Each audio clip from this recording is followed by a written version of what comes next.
Prime Minister Datuk Seri Anwar Ibrahim's approval rating took a hit, dropping from 68 to 50% 1 year after he assumed office.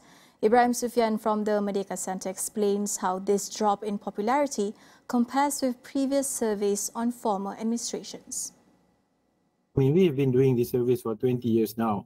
What we notice is that there is a very regular pattern, which is when a new administration is formed, there is a typically accompanying high expectation on the part of the public that this new leadership, new administration will be able to fix some of the long-standing issues.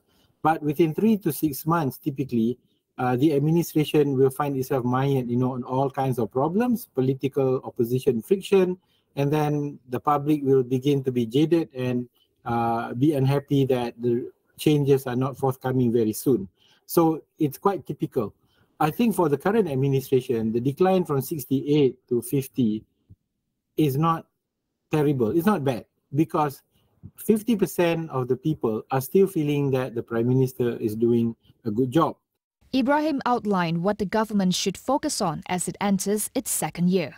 This pandemic had a very deep ramifications in our society. People lost incomes, depleted their savings, so people are now beginning to rebuild.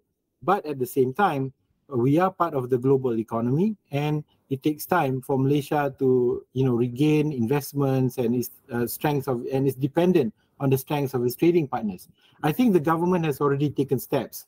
From what we see, the government has done. They are already taken cognizance of the issues. The government has already unveiled its Madani economic framework.